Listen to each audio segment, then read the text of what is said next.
Isso é real. Em Angola existem alguns ritmos que evocam literalmente os espíritos malignos? É verdade. Existem ritmos que eles foram criados e consagrados para adoração a espíritos demoníacos. E aí eu vou falar algo muito sério. Existem invocações específicas para os ritmos específicos consagrados a Satanás. Eu vou refutar esse cara na Bíblia. Eu vou mostrar o quanto esse cara tá equivocado na Bíblia. Não vai ser uma opinião filosófica ou uma opinião de uma pessoa que fica vendo os crentes e falando que eles são extremistas. O que mais me revolta é porque tá na Bíblia. E isso que esses três caras aqui estão conversando é pura ignorância e preconceito religioso. Aí viralizou um vídeo no Brasil, primeiro com um músico bem conhecido aqui no Brasil falando sobre célula musical. Ele, particularmente baterista, falando da célula musical, enfim, que ele teve uma experiência, que ele foi tocar nos países africanos e ele foi fazer um vídeo, repreenderam ele: cara, não faz isso aqui. Não faz isso aqui, senão vai começar a manifestar aí. E cara, você chamou minha atenção no primeiro episódio que a gente gravou, porque você tocou nesse assunto. Isso é real. Em Angola existem alguns ritmos que evocam literalmente os espíritos malignos? É verdade. Engraçado que esse cara aqui, ele foi mais cauteloso e falou espíritos malignos. Ele não quis falar demônios. E o outro já fala demônio. Vocês vão entender porque eu tô falando isso mais pra frente. Um ritmo específico? Não, são vários. Sabe, igual pop rock. Eu falo isso porque eu sou músico. Eu tocava bateria, mesmo. Isso é um assunto que muitas pessoas têm dúvida. E várias pessoas perguntaram pra mim. Inclusive eu postei lá no Instagram recentemente falando um pouco. Existem ritmos que eles foram criados e consagrados para adoração a espíritos demoníacos. E aí eu vou falar algo muito sério. Existem invocações específicas para os ritmos específicos consagrados a Satanás, tá? Isso é real. Existem ritmos que Satanás se apoderou e ele colocou nominalmente: isso é meu, tá? Vamos lá, existem coisas, por exemplo, que, no meu ponto de vista, impossível é você adorar com certos ritmos. Adorar a Deus, no caso. Deus é um Deus que não se deixa escarnecer. A gente vai ler em Levíticos, a galera chama levita, quando a gente canta no culto, mas eu vejo que a tribo com tamanha responsabilidade tremenda, cara. Primeiro que o sacerdote, ele precisava... Primeira coisa que ele precisava fazer é tirar a cinza e colocar perto do altar, trocar as vestes e depois colocar uma nova lenha e acender um novo fogo. E a Bíblia vai falar que essa chama não se apagará. Eu creio que, tal como o mundo das trevas, ele só faz cópia. Satanás não criou nada. Só que Satanás, ele sempre quis ser adorado. Tá, vamos lá. Vamos pegar essa primeira parte aí. Cara, a melhor maneira de você dar razão bíblica para esse tipo de posicionamento hiper preconceituoso é você voltando mesmo pro Velho Testamento. Ah, Davi, então você não acredita no Velho Testamento? Ele tá anulado. Não tá anulado. Mas por que eu falo isso? Quando esses pseudos cristãos, eles começam a falar dessas coisas e eles conseguem embasar que é pecado você se tatuar, em tantas outras coisas, divorciar. Ele tá falando de uma lei que foi feita por homens e eu posso provar biblicamente isso. Pessoas como esse cara aí esqueceram do significado da morte de Jesus. E não vou falar que Jesus ele morreu para todo mundo poder pecar. Não é isso. É o verdadeiro significado da morte de Jesus que quebra todo esse ritual, porque isso é um ritual feito por homem, que quebra todo esse ritual que era preciso se fazer para chegar até Deus. Jesus até tem uma parte muito interessante que ele fala sobre isso. Mateus 5,17. Não penseis que vim destruir a lei ou os profetas. Eu não vim para anular, mas para cumprir. Com toda certeza vos afirmo que até que os céus e a terra passem, nem um i ou um mínimo traço se omitirá da lei até que tudo se cumpra. Qualquer, pois, que violar um desses menores mandamentos e assim ensinar aos homens, será chamado o menor do reino dos céus. Aquele, porém, que os cumprir e ensinar, será chamado grande no reino dos céus. Porque vos digo que, se a vossa justiça não exceder a dos escribas e fariseus, e se encaixa nesse cara. Esse cara, nos tempos antigos, se ele existisse, ele ia ser um escriba e um fariseu. Aqui você vê que, é meio que contraditório isso que Jesus está fazendo. Porque, ao mesmo tempo que Jesus ele fala isso, ele pega e, naquela famosa passagem, que todo mundo quer apedrejar a prostituta, ele defende a prostituta. Mas aí você vai me falar, Davi, mas Jesus ele tá querendo dizer que todo mundo peca, igual a prostituta tá pegando. Mas você não entendeu a história então. Porque Jesus ele falou aqui que ele não tá querendo abolir a lei, mas ele aboliu lá atrás. O que você entende disso? Eu quando eu via essa parte aqui da Bíblia, eu ficava muito confuso.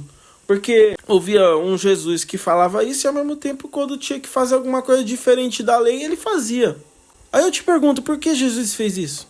É uma contradição? Não é uma contradição. É que Jesus, gente, ele era tão sutil e amoroso que ele preferia jogar essa palavra aqui como um enigma, mais ou menos, de uma forma sutil que penetrasse a alma do ouvinte, a querer fazer igual esse cara aqui, ó, e ficar sendo extremista, sendo impositor. O Jesus, o que ele queria dizer?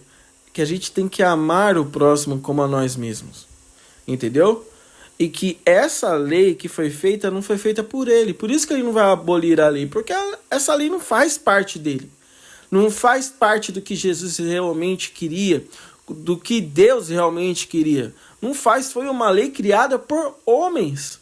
Foi uma lei criada por homens. Quando Jesus ele vem, gente, resumindo, ele vem, ele morre pelos nossos pecados adâmicos e isso significa o quê? Ter acesso direto a Deus, ter acesso direto ao trono. Você não precisa mais fazer todas essas ritualísticas que eram feitas antes e que Jesus mesmo lutava contra. Jesus lutava contra. Você pode estar achando que esse meu argumento ainda tá ralo, tá? Mas não tá. E eu vou provar, que eu não quero ficar falando só de Bíblia aqui, porque senão o vídeo vai ficar cansativo. Já se perguntou? Satanás ele chega no deserto com Cristo e ele fala várias coisas, tenta muita coisa. Aí Satanás ele fala assim, talvez muitos cristãos nunca entenderam a profundidade que tinha nisso que Satanás falou. Se prostrado me adorares, não é só dobrar o joelho, me adorares, tudo isso, todos esses reinos. Satanás levou Jesus a um lugar alto e mostrou todos os tronos da terra. Falou, se você dobrar o joelho, nem precisa morrer na cruz. Resumindo, ele falou isso. Isso tudo vai ser teu. Me adora agora, que tudo isso eu vou te dar. Jesus ele fala, não tentarás o Senhor teu Deus e tal, e Satanás foi embora. Mas ficou. Satanás é um cara que sempre quer adoração. E uma coisa diferente do comum, que nós sabemos que acontece, que é o ritmo. Qualquer tipo de ritmo. Você tá lá tocando louvor e de repente tem um atabaque. Eu estou fazendo o ritmo comum angolano que nós usamos para cultuar. Só que existem ritmos, William, que são totalmente consagrados a demônios. Existem ritmos que nem chegam para vocês, da mídia, para a galera da mídia e tudo mais. Existe a galera do rap hoje, que está usando bastante, muita tabaque misturada com os beats. A galera do funk usa várias tabaques misturadas com beat, porque não é só. E aí eu vou falar algo muito sério. Existem invocações específicas para os ritmos específicos consagrados a Satanás. Isso é bem pesado. Isso que eu vou falar agora é bem pesado. Existem ritmos, por exemplo, que vão ser colocados dentro do funk, que é para uma invocação certeira para o espírito de homossexualidade e sexualidade. Esse cara, ele tá falando que todos esses ritmos, eles são demoníacos. Mas é aquela velha história. O crente, o evangélico, ele demoniza tudo que não é da Bíblia. Tudo que não faz parte do círculo dele, ele demoniza. É do diabo. E é por isso que muita gente odeia, detesta crente, não porta crente. Porque o fato de ele não ser de uma religião da Bíblia, ele faz o quê? Ele fala que é do diabo. O que ele fala que é do diabo não é do diabo, é uma outra religião. Vamos partir desse ponto. O que ele fala que é de uma adoração ao diabo é um ritmo lá de um ritual de sexualidade, que pode ser inclusive para fertilidade, alguma coisa desse tipo. Isso não tem nada a ver com o diabo, gente. Não tem nada a ver com o diabo. A gente precisa entender o verdadeiro significado da frase que Jesus falou. Amar o próximo como a ti mesmo. E também tem a segunda parte. E Deus acima de todas as coisas. Quando você ama o próximo como a ti mesmo, você não faz esse tipo de coisa que esse cara tá fazendo. Entendeu? Porque do mesmo jeito que você não iria gostar que fizessem isso com a sua religião, porque eu tô fazendo agora. Eu tô confrontando a religião evangélica. E é chato pra caramba. E provavelmente você aí que é crente vai pra igreja e tá assistindo isso, você pode estar revoltado comigo por eu estar fazendo isso. Mas isso é uma reação ao que esse idiota aqui tá fazendo. Eu não peguei e criei um vídeo pra falar: a religião cristã é do diabo. No máximo, eu tenho um vídeo aqui no meu canal falando que, tipo, eu tenho um posicionamento diferente e que eu não concordo com coisas que a igreja evangélica faz de ódio, de discurso de ódio, entendeu? É triste, revoltante. É muito difícil pra mim fazer um vídeo desse porque isso me deixa muito revoltado, sabe? E é um posicionamento super extremista. E esse cara, ele não entendeu a verdadeira mensagem de Jesus. Amar o próximo como a ti mesmo e a Deus acima de todas as coisas. Como eu disse pra vocês, eu vou comer esse cara na Bíblia. Vamos pra uma outra parte aqui pra quebrar isso aí que ele tá falando. Em Atos 10 tem uma história muito interessante do centurião Cornélio. Essa história mostra um cara que, tipo, ele não era cristão, começa por aí.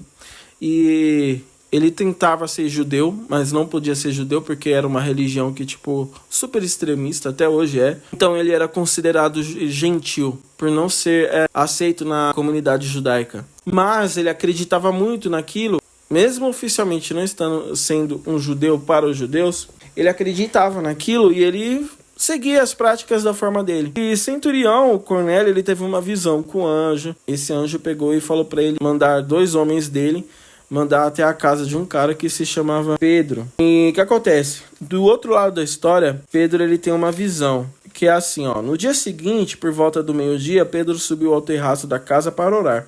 Enquanto isso, os homens vinham pelo caminho e já estavam próximos a Jope. Então, sentindo muita fome, desejou comer. Deixa eu pular um pouquinho aqui.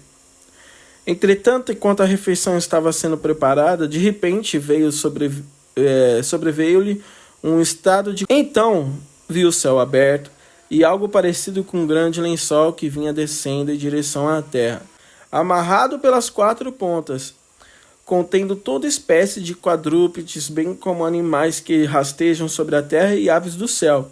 Em seguida, uma voz lhe ordenou: levanta-te, Pedro, sacrifica e come. Porém Pedro replicou: de maneira alguma, Senhor, porquanto jamais comi alguma coisa profana ou impura. Contudo, a voz insistiu pela segunda vez: não consideres impuro o que Deus purificou. Este diálogo ocorreu por 3 vezes, e logo em seguida o lençol foi elevado novamente para o céu, enquanto Pedro, perplexo, meditava sobre o significado da visão que acabava de ter. Eis que aqueles homens enviados por Cornélio, havendo especulado por Simão, chegaram à porta de sua casa. Ou seja, Pedro, ele teve uma visão ali, ele não entendeu porque ele estava igual esse cara aí, ele estava cego. Ele interpretava o que era ser cristão, né, e judeu de uma forma totalmente diferente. Naquela época, estava tendo um diálogo, uma discussão muito grande na igreja ali daquela época. E era o seguinte, depois de tudo que aconteceu, o reboliço de Jesus, ele ter ressuscitado e tal, os judeus, uma boa parte deles começou a acreditar em Jesus. Só que acontece, eles eram muito extremistas ainda. E eles achavam que a morte de Jesus só era para quem? Para os judeus. Não era para pessoas que não fossem judaicas. Quem quisesse seguir a Jesus Cristo e ser considerado a religião, para eles teria que virar judeu, e seguir todos os costumes judaicos, além de ser da raça. Porque o Centurião Cornélio, ele fazia tudo que um judeu fazia, ele só não era da raça. Então, eles estavam ali naquela discussão e tal. E Pedro, gente, o cara que andou com Jesus. Ou seja, ele viu tudo aquilo de perto. Pedro, ele estava acreditando nisso, que tinha que ser judeu. Então, todas as outras raças, todas as outras pessoas, elas tinham anulado a morte de Jesus na vida delas. E essa visão que ele teve fala muito disso. O Senhor, que eu entendo que é Jesus aqui, ele fala, cara, como que você vai falar que é impuro aquilo que eu purifiquei? E o engraçado que faz ele ficar em conflito, Jesus usa alguns símbolos da religião judaica para fazer um confrontamento mesmo com ele. Jesus, ele poderia pegar e ter falado ali com todas as palavras, mas é como eu disse ali, com aquele primeiro trecho que eu li. Jesus, ele não fica impondo. Ele fala de um jeito que a palavra penetra a sua alma, que te faz refletir. Ele não fica fazendo igual esse cara aqui. Extremista. Olha a cara desse mano. Ele é super extremista. Coitada da namorada dele. Coitada de quem convive com ele. O filho que ele tiver. Porque vai educar ele dessa forma.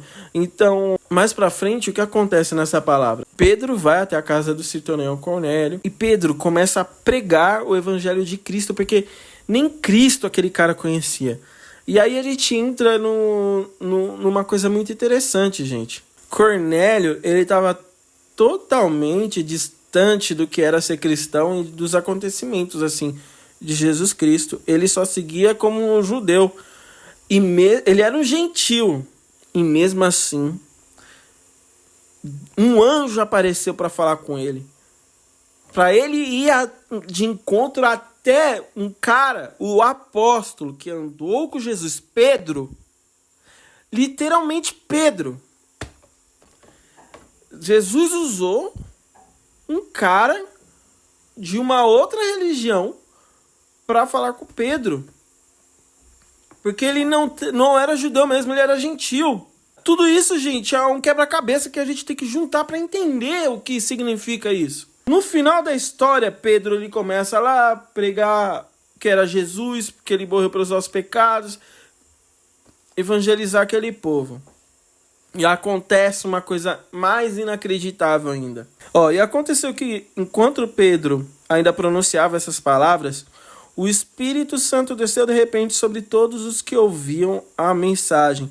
Aqueles crentes judeus que viram com Pedro ficaram admirados de que o dom do Espírito Santo estivesse sendo derramado, inclusive sobre os gentios. Gente, é incrível. Aquele pessoal não tinha aceitado Jesus ainda. Aquele pessoal ele não era batizado. Eles não estavam iniciados ainda no negócio. E eles tiveram o dom do Espírito Santo. Ou seja, essa passagem aqui, gente, ela é desconstrutiva. Ela desconstrói religiões, doutrinas. Desconstrói. Mas para isso você tem que estar com os olhos materiais e espirituais abertos. Essa palavra se encaixa aqui, porque fala do que? De preconceito. Preconceito. Vocês estão me entendendo? Esse cara aqui, Cornélio, ele tinha vários costumes, várias coisas. E Jesus usou ele, Deus usou ele para dar uma lição em Pedro. E não se esqueçam da parte lá anterior do véu. Deus ele pega e dá como exemplo tudo aquilo que era para impuro para Pedro e para a religião dele. E desconstrói, falando, gente, não é assim. Isso não é impuro. Ele desconstrói. E aí, gente, a gente volta para aquela parte de que Jesus falou que não veio descumprir a lei, mas cumpri-la. Como então, Davi? Jesus ele veio cumprir a lei se ele está descumprindo na própria passagem de Pedro. Jesus ele não está cumprindo a lei. Ele está fazendo uma nova lei, não. É que essa lei não faz parte, não tem nada a ver com Jesus e Deus. Foi uma lei criada por homens. Ela não tem nada a ver com Jesus, com Deus. Consegue entender agora? Então, é a mesma coisa o que esse cara tá fazendo. Esse cara, vocês estão me entendendo? É a mesma coisa que esse cara tá fazendo. Gente, é incrível, tá na Bíblia. Está na Bíblia. Está na Bíblia. E olha, eu não vou dar mais audiência para esse vídeo. Eu não vou continuar mostrando esse vídeo. Eu vou continuar comendo esse cara na Bíblia. Ó, na parte que Samuel vai ungir Davi como rei, em 1 Samuel 16. Quando Samuel ele chega lá para ungir o novo rei de Israel, o que ele faz? Ele vê os filhos lá de Jessé. E quando ele vê os filhos de Jessé, ele vê aqueles filhos fortões e tal, e ele vê o mais forte assim. Aí ele pensa, não, esse cara formidável aqui, esse formidável guerreiro deve ser o novo rei de Israel. Porque ele olhou com os olhos materiais. Ele olhou o quê? Com a emoção humana. Ele olhou o quê? Com a razão humana. Com preconceito. E aí o que acontece? Deus fala assim para ele: não te impressione diante da aparência nem da estatura desse homem, pois eu rejeitei. Aí vem a parte chave. Eis que Deus enxerga não como o ser humano vê, porquanto o homem julga e toma em elevada consideração a aparência, mas o Senhor sonda o coração. O coração. Essa é a lei. Por isso que Jesus fala que não veio mudar a lei. Só que Jesus ele não impõe. Jesus Deus em algumas pistas tentava dizer para a humanidade como que tinha que ser. Mas eles não viam. Eles não viam. Outra parte que a gente vai comer esse cara em Tito. E aqui eu não fico pegando um versículo solto não, tá? Eu explico o contexto. Essa parte aqui, gente, quando eu li, mudou minha vida e, eu não acreditei no que eu tava lendo. Não acreditei. Tentei ver em várias traduções, porque aquilo pra mim era surreal, era inconcebível.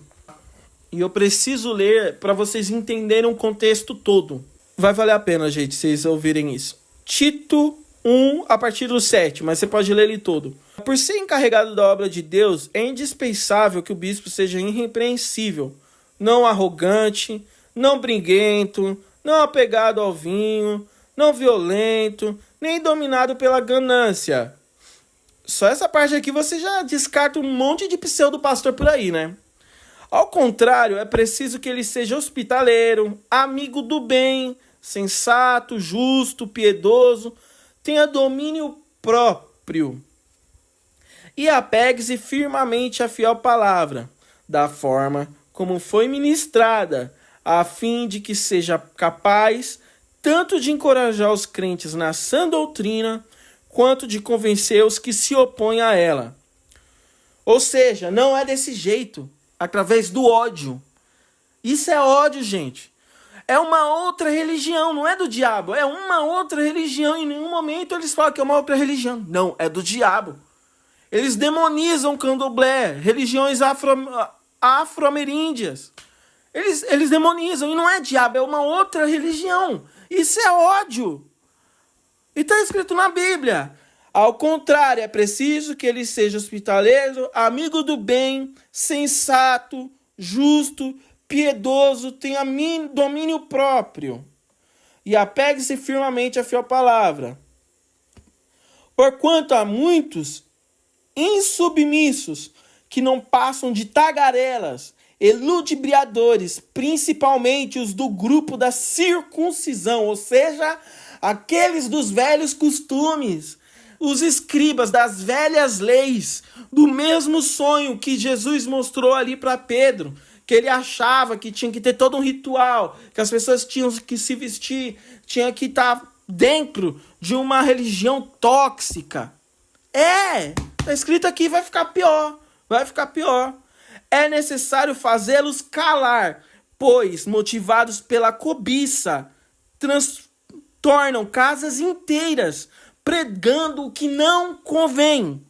Um dos seus próprios profetas declarou: Os cretenses são sempre mentirosos, feras malignas, glutões preguiçosos. É o que esse cara tá fazendo com outra religião. Pregando ódio, ódio, ódio. Não é amor, isso é ódio. Não dando ouvido a fábulas judaicas. Não dando ouvido a fábulas judaicas. Fábulas judaicas. Fábulas de costumes judaicos. E esse cara aqui no começo do vídeo, ele começa a criar toda a lógica dele através do que disso? Através de um ritual judaico. Um ritual judaico. E aqui já está quebrando isso. Não dando ouvidos a fábulas judaicas, nem a mandamentos de homens que se desviam da verdade, nem a mandamentos de homens, nem a mandamento de homens, nem a mandamento de homens. Olha lá, tá escrito aqui, por que a gente não lê isso na igreja? Por que o pastor não fala isso na igreja? Agora vem a parte assim que isso pra mim quebrou. Isso aqui fez... Eu nunca mais piso numa igreja. E eu não tenho medo de falar isso. E nada de ruim vai acontecer na minha vida. E eu tenho certeza absoluta por causa desse versículo. Para as pessoas puras, tudo é puro. No entanto, para os corrompidos e descrentes, nada é puro. Quanto à consciência deles, estão pervertidas. Ou seja, para um cara corrompido igual esse, tudo é impureza. Um ritmo de uma outra religião do diabo é impureza. E eu não posso usar para adorar a Deus porque é uma outra religião, é impura. Não diga que é impuro aquilo que Deus purificou. Ama o próximo como a ti mesmo. Tudo é puro para os puros, mas para quem é impuro, nada é impuro. Para quem é impuro, uma caneta dá para matar alguém, mas a mesma caneta pode escrever um poema de amor. Para quem é impuro, ele pode demonizar tudo, um ritmo, mas ele pode usar esse mesmo ritmo que ele demonizou para falar de amor. Gente, não dá.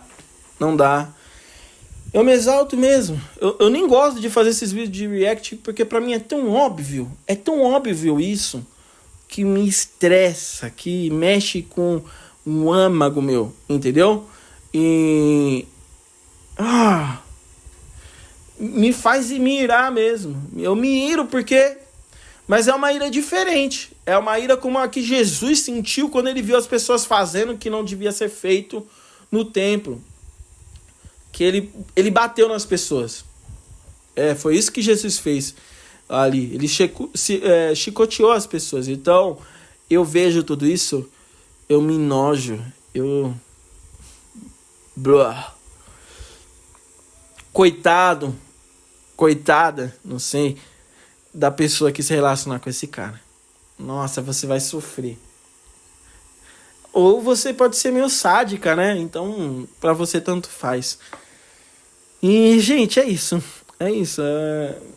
É triste, revoltante pra caramba fazer um vídeo desse. É muito complicado, sabe? Mas eu me sinto como um dever.